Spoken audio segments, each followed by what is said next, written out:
Hello. So continuing on this contest, 167, third problem is maximum side length of a square with sum less than or equal to threshold. So the problem says we have a matrix m by n and an integer threshold, and we want to return the max side length of a square that the square has a sum such that the square has a sum less than or equal to threshold, and we return 0 if there is no such square, essentially. So in the example here we have this matrix, threshold is equal to 4, so the maximum side we can make is the one in this the one with the red contour here, or also the yellow contour.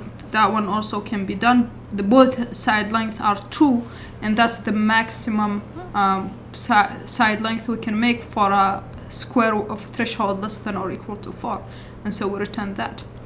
And so yeah, that's the problem. The other examples just similar to this, and threshold can be all the way to 10 to the power of 5, and m and n are 300, and so the matrix values can be this. And so because of the threshold value here, we need to be careful not to have a loop. If we have two loops, let's say for I and j for 300, and then have 10 to the power of 5, that would be 9 multiplied by 10 to the power of 4 multiplied by 10 to the power of 5, so that would be 9 multiplied by 10 to the power of 9, so it will be really big, so we can't make a triple loop like that. So we'd have to be careful when coming up with the solution here. Okay, so let's see how we can solve this problem. So the first thing we can realize here is that the problem really asks us for a sum that is less than or equal to threshold that maximizes the side length, right? This is very important, maximizes the side length. We need to get the maximum side length that is less than or equal to threshold, such that the sum of the square is less than or equal to threshold. So this tells us that we need to try multiple side lengths, maybe all the possible side lengths even, and for each one of them try the sum, check the sum and see if it's less than or equal to threshold, and pick the best side length or the biggest side length, right?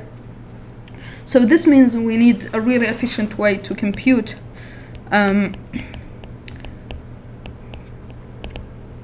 a sum of a square in this matrix here. And if we represent our matrix like this, the square can be like this, that has one side on the border, but it may be also in the middle, right? So we need an efficient way to compute this. And whenever you have something like this in the matrix or a 2D array where you need to compute the sum in a fast way, we can use directly prefix sum, right? So that means that right now we know that our first step is compute prefix sum. Now once we know the prefix sum, we can just try all the possible start position for a square, and check the threshold, check the side lengths that are bigger than the best we have so far, and then check if the sum of the square is less than or equal to threshold. If it is, update the best side length, right? So that's our step 2. So our step 2 would be just going with the for loop, trying all the possible starts of a square, so rows, and for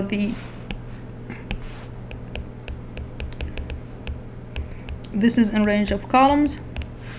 So this portion here just gives us the possible start of a square, and now we try the side length, right? So let's try side length, let's call it k, in range of, so we could try maybe from 1 to all the way to the rows minus I and columns minus j, right? All the possible squares of length 1, 2, 3, until the maximum length that we can make a square starting at I and j. We could do that, but we will be doing that for each starting position, which would be really costly. But instead of doing that, we can notice we are looking for the best side length, the one that maximizes the side length. So we can just keep track of the best side length like this, and then we could start. So if we found already a like, let's say, side length of 3 that works, we don't need to start from 2, right? Because we already have a better one. So we start from best and try to find something better, right? That's what we are interested in. And what is the maximum side length that we can get here? That's min of rows minus I and columns minus j. Why minus here? Because if you are starting from this position, right, your square can only be like this, right? It can be, the side length can be bigger than this, right? And this is just rows minus I and columns minus j. So the maximum square you could make is this, right? And so we'll try all of them, and let's say our best was 3. We'll just try this portion here, right? There is no need to try these squares, right? Because we already have a better one. So now we will just need to check the sum of the square that it matches this condition, less than or equal to threshold. So to do that, we can just check if sum of the square that starts at I and j and goes all the way, so it starts at I and j like this and has a side length of k, so it will go all the way to this here, such that this is I plus k and j plus k. This is the square that we will be dealing with, so it's represented by these two. And so let's pass the other point here, which is I plus k and j plus k. And that needs to be less than or equal to threshold. I will write some square in terms of prefix sum. It's really easy to do that.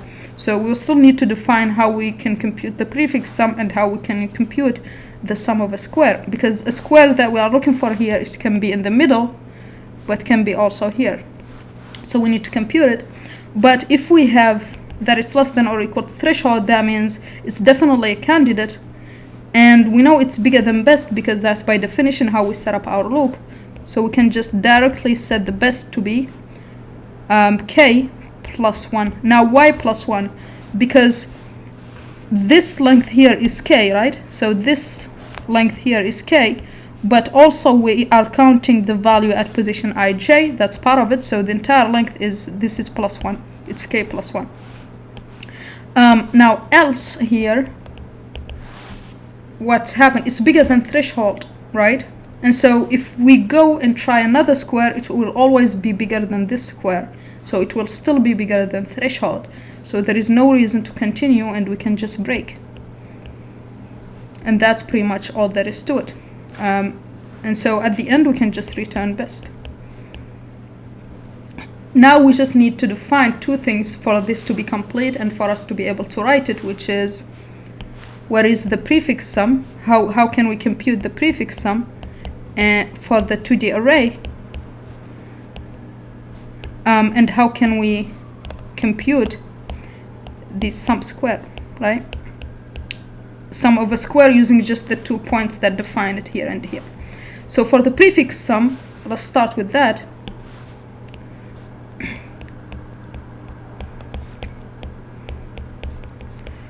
So if we have a square, let's say like this one, and let's say we are at this position, let's call it I plus 1 and j plus 1. Let's call it I and j here, right? So the prefix sum for this one, you know what, I'm going to call it I plus 1 and j plus 1. That would be easier in terms of dimensions here. So this is the square that we are looking for, right? And this is the matrix value.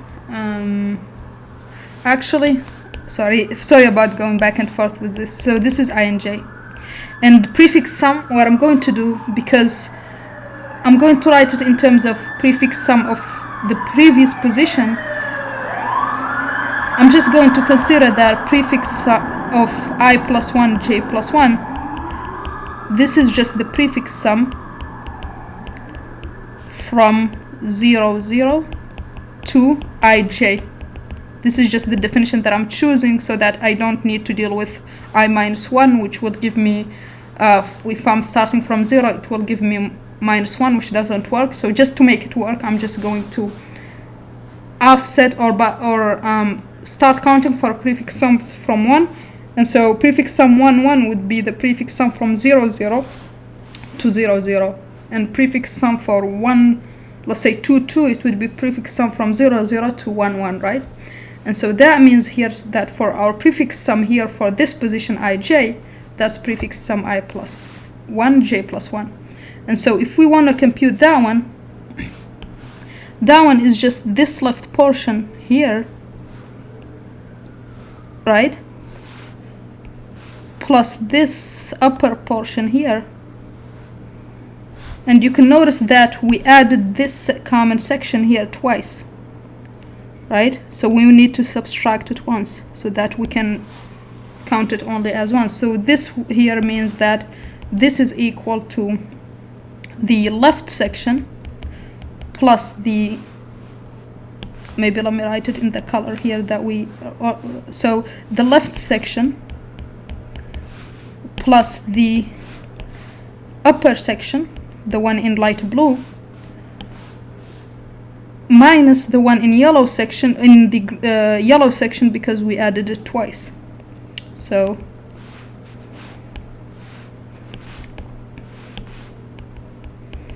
and we will need to add the value at the matrix position itself, and so that would be plus the value at matrix of I and j. And so let's write left, upper, and the yellow portion in terms of the previous values of prefix sum. So left is just the prefix sum for, so if you look at the green portion here, it's the same row as the current prefix sum, but it's one column to the left of it, right? So that would mean it's prefix, so the same row, so I plus 1, and one column left of it, so that's j. And the upper section, that's the same column as the current prefix, but just one row above it, right? So that would mean prefix of something row, but the same column, so the same column, yeah, so j plus 1, and just the row above I plus 1, so that's I.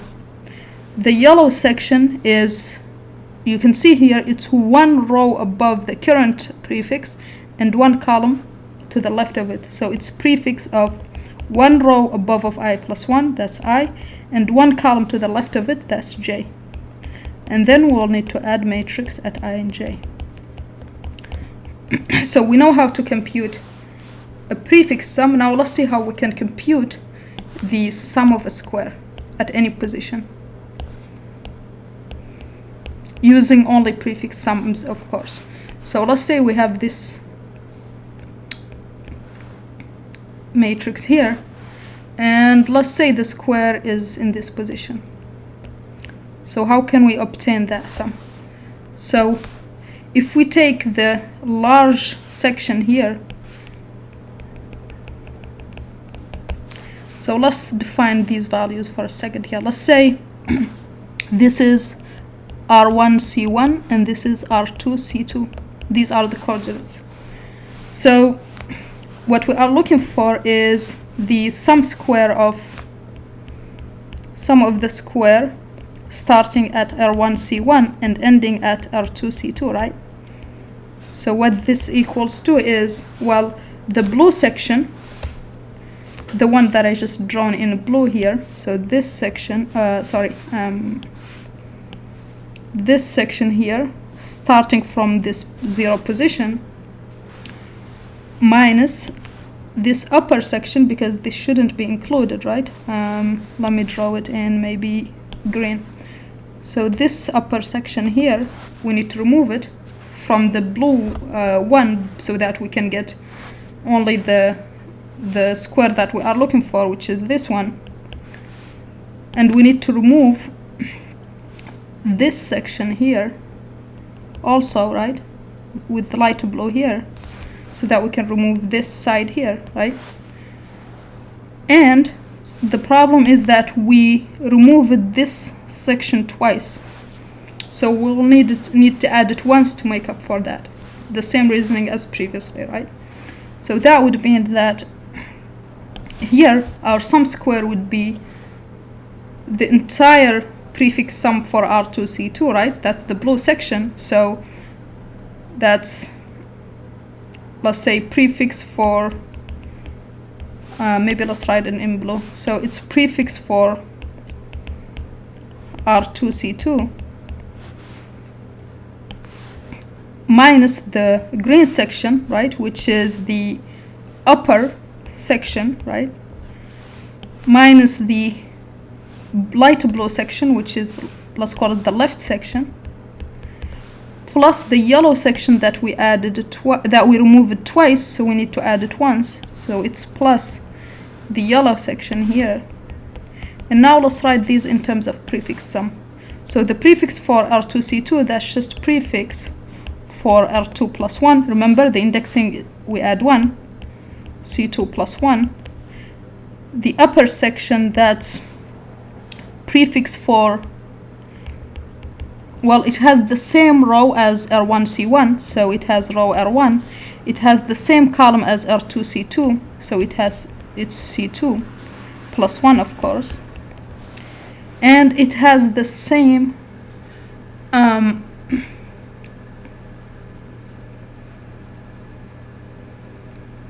and then we have the left section, which has the same row as R2C2, so it's prefix for R2 plus 1, and it has the same column as R1C1, so it has C1.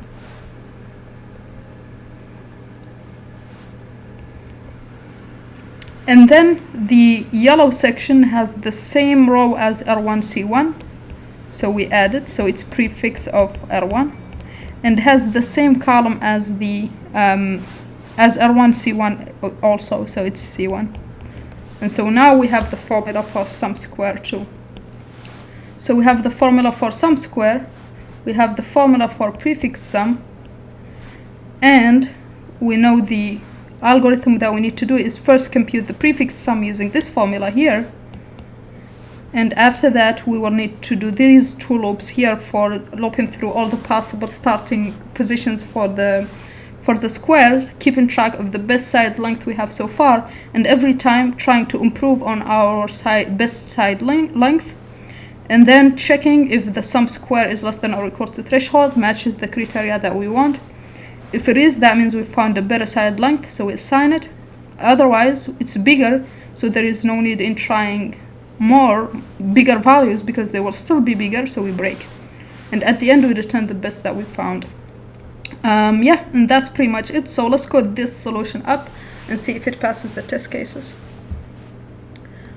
Okay, so let's try now to code the solution that we just saw in the overview. So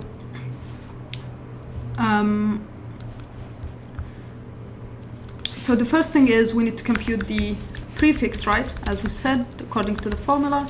So, and then the length of just define rows and columns, and then prefix sum size is going to be 0 for this in range of columns plus 1, and this is going to be for in range of rows plus 1, because we are going to start indexing from 1, and just populate the prefix sum, so range of rows, range of columns, and we apply the formula that we just defined. So prefix of ij is equal to I plus 1, sorry, j plus 1. Again, indexing from 1 to avoid the case for the 0 index. So it's the matrix of ij plus the prefix for the left portion plus the prefix sum for the upper portion minus the section that we added twice. So we remove it once so that we leave just once. And now let's try to find the best side length. So go through all the possible start position for the square, and we try side lengths that are better than the one we found so far. So min of rows minus I and columns minus I, and we check if the sum square for that is less than or equal to threshold. We check basically that it matches the criteria so that we want, and so we check if it's less than or equal to threshold. If it is, that's the best we can do. So we update the best we can do. So it's now k plus 1 because it's k and then we are adding the value at position ij, so that's part of the square. Otherwise it's bigger, so trying more won't give us anything less, so we just break. And at the end we return best. And we need to define the sum square. So let's define it here.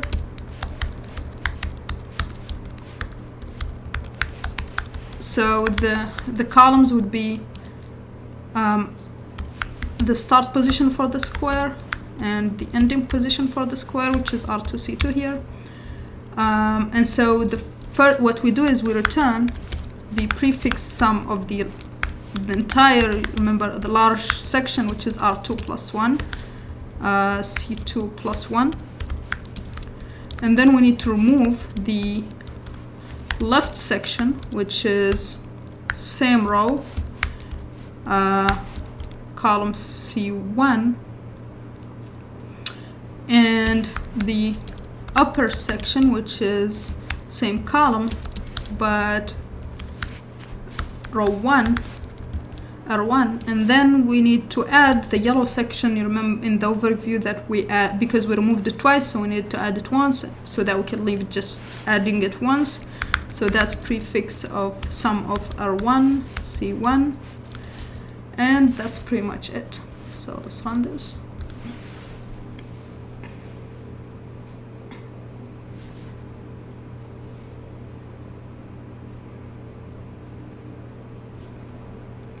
So index out of range. Yeah, columns minus j actually. And then the rest should be good.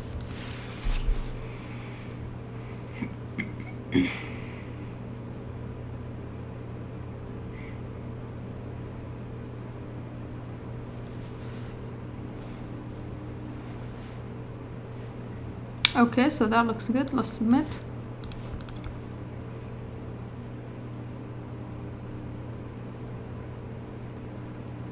Okay, so that passes. Cool. One slight different way we can do this is the following. So instead of doing this best here and trying all the best side lengths, you could just binary search for a side length that is less than or equal to threshold, and take the largest one we can find using binary search. So to do that, we need binary search. So what is our low and high values? So we start from 0, and the highest side length we can find is of course the entire square that we can make in the matrix. So rows, minimum of rows and columns, and then we do normal binary search here, and then we take the mid, and mid here represents, remember, the side length, and so we check if a square exists that is less than or equal to threshold that has mid as a side length, right? So check if there is a square with sum less than or equal to threshold and side length equal to mid. That's essentially, if we find one, then that means that, because the criteria here is that, so if we find a square that has side length mid, that means if we increase the mid, so it has threshold less than or equal to sum less than or equal to threshold. So if we increase the side length, we will either find false, right? Or it will still be true. So essentially what I'm saying here is so our f of x less than or equal to threshold here, and x is side length, and the f of x is sum of square that has side length x, right? So if I find one that is less than or equal to threshold, if I have some y that is, so if I have some y that is less than x, and f of x is less than or equal to threshold, that means that f of y would, let's say we have this and f of x is less than or equal to threshold. So that would mean that f of y is certainly less than or equal to threshold, right? So that means I will keep having truths until I reach a point where the value is bigger than threshold, and then it will start being false. And what I'm looking for is this last true here. The last true, the last side length, which means the bigger side length for which threshold is less than or equal to this. So that means if I find a square that has mid side length equal to mid, that is less than or equal to threshold, so maybe I'm here, but maybe also I'm here. And so I need to go where? I need to go right to find a better solution, or maybe find false, right? And so I need to go right, which means, so I need to go right, which means I need to set my low to mid plus 1, right? Otherwise, if it's false, let's say I'm here, well, the only way to obtain something that is, because I'm looking for the last true, remember? So I need to go left. So that either I find another false, or I will find the true that I'm looking for. And so I need to go left. And so to go left, we say a high equal to mid minus 1. And once I'm done, we have both are equal, I can just return low. So now I just need to write this square exist function. So any square that has side length, so this is the side length, and that is less than or equal to threshold. So let's try all the possible starting position of the square. So that's of course rows minus side length. We can't go all the way until rows because we want a square that has side length, right? And same thing for j, but it would be columns. And we just check if there is a sum of square starting at I and j, and that has side length, basically side length that we are passed as a parameter. So I plus that and j plus side length that is less than or equal to threshold. Remember, that's exactly what I'm looking for here. That's my f of x here. So I could even call this f of x. Can call this f and can call this x, right? But let's just give them more expressive names. So threshold, if it is, then I can return true. Otherwise, I just return false. I couldn't find it, right? So this would check if there is a square of sum less than or equal to threshold that has this side length, right? And that's pretty much it.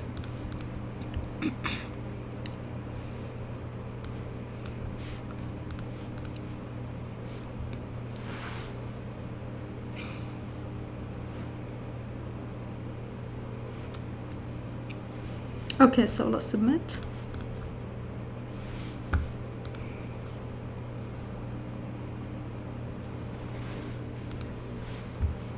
Okay, so that passes.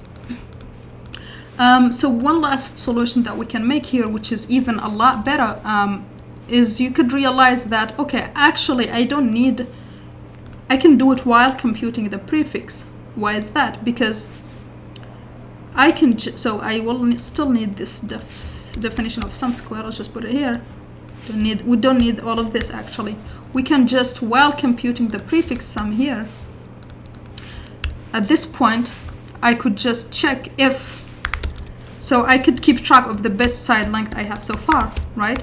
And have a side length that I keep increasing, trying to find if it forms a square that is less than or equal to threshold. So the best is 0 at the start, side length at least 1, right, for it to be a square. And so I would check here if I can have a square that has sum, so that starts from I minus side length and j minus side length. Of course, plus 1 because I want the length of the square to be side length, and goes all the way until j and is less than or equal to threshold. Basically, I'm checking if there is a square ending at ij, right? Basically meaning that its bottom right position is ij, that has sum less than or equal to threshold, right? And if I find it, that means my best is now side length, and I want to look for only things better, squares that have side length bigger than this, because anything else would be less and won't give me best. So I increase side length to get that. And here are just some things to avoid having out of bounds. I will need to check that I is bigger or equal to side length minus 1, right? For this to work, it has to be, right? Otherwise, it would be some kind of square that starts from minus 1, which is not correct, which can be. So just some boundary safety here. And otherwise, the main point here is that once I have a best side length, let's say of 2, I shouldn't be looking for squares of size 2 or 1. I should be looking only for squares of size 3, 4, and things like that. And so to do that, once I find a better side length, I increase my side length, so next time I look for something bigger than my current best, right? So that's the main idea. And if I'm doing this, then I can do it while doing the prefix sum, because I'm looking only for squares that end at I and j, and those are already computed, you know? And so my sum square here would give me the right result. And so I can do it while computing even the prefix sum. Yeah, so that's pretty much it. So let's submit. Okay, there is an indentation problem.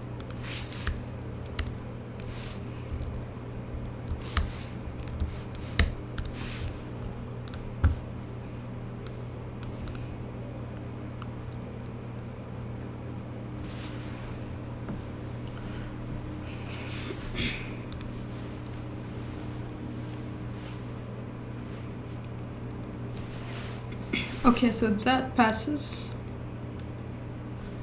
Okay, so that passes all test cases, yeah. So we saw 3 ways to solve this problem.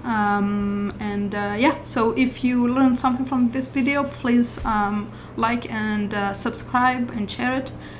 Thanks for watching, and see you next time. Bye.